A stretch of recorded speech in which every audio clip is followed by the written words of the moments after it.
اگر آپ نبی کریم سید عالم صلی اللہ تعالی علیہ وسلم کی عبادات کو ملاحظہ کریں نا تو سرکار کی زندگی میں کثرت ہے عبادت کی۔ اعلان نبوت سے پہلے کتنے کتنے مہینے حضور غار حرا میں عبادت کرتے تنے تنہا حرم کعبہ قریب تھا لیکن وہاں رش ہوتا تھا، لوگ ہوتے تھے۔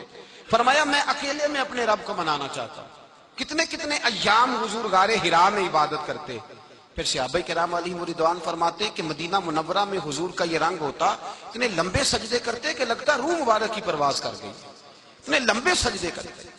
حضرت سیدنا معاذ بن جبل رضی اللہ تعالیٰ عنہ فرماتے ہیں 3 دن ہو گئے حضور چلے گئے، مدینے میں نظر ہی نہیں آ رہے۔ صحابہ پریشان، ابو بکر صدیق، عمر فاروق، عثمان غنی، مولا علی ڈھونڈتے پھرتے، حضور سید عالم صلی اللہ علیہ وسلم کا پتہ نہیں۔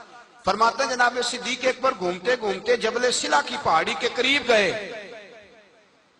ایک چرواہا بکریاں چرا رہا تھا، اس سے پوچھا تم نے میرے محبوب کو تو نہیں دیکھا؟ تو کہنے لگا مجھے نہیں پتا تمہارے محبوب کون ہے۔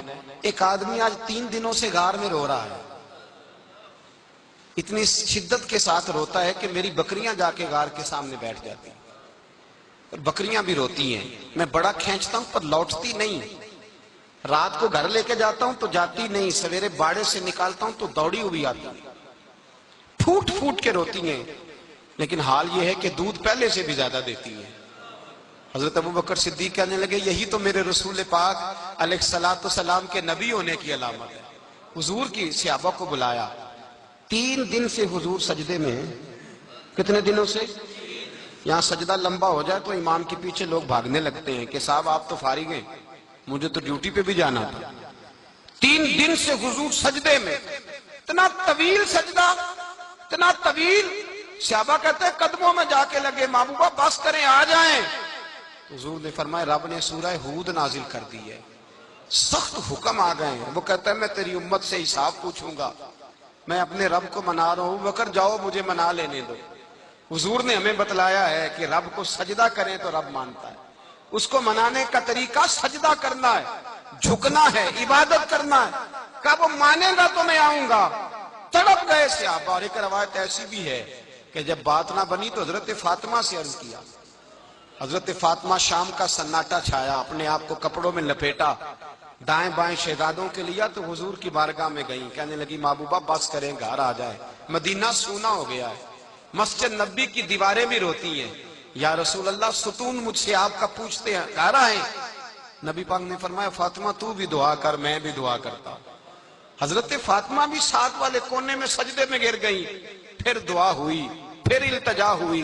حضرت جبریل آئے، کہنے لگے محبوبہ رب کہتا ہے سار اٹھاؤ، وَلَسَوْفَ يُؤْتِيكَ رَبُّكَ فَتَرْضَىٰ، اللہ فرماتا ہے میں آپ کو اتنا دوں گا کہ آپ مجھ سے راضی ہو جائیں۔ تو حضور تو سجدے کے عالم میں۔ حضرت سیدنا عبد الرحمن ابن عوف کہتے ہیں میں حضور کے ساتھ تھا، ہم مسجد نبی سے نکلے تو سامنے ایک باغ آیا، حضور فٹافٹ گئے اور باغ میں سر سجدے میں رکھ دیا۔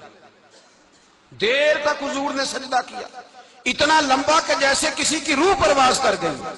کہتے میں حضور فارغ ہوئے تو عرض کی حضور اتنے لمبے سجدے کی وجہ؟ تو فرمایا میرے پاس جبریل آئے تھے اور انہوں نے کہا یا رسول اللہ رب کہتا ہے آپ کا جو امتی ایک بار درود پڑھے گا اللہ اس پہ 10 رحمتیں نازل کرے گا، اللہ اس کے 10 گناہ معاف کرے گا، اللہ اس کے 10 درجے بلند کرے گا۔ تو میں نے کہا سجدہ کر کے شکر نہ ادا کر لوں؟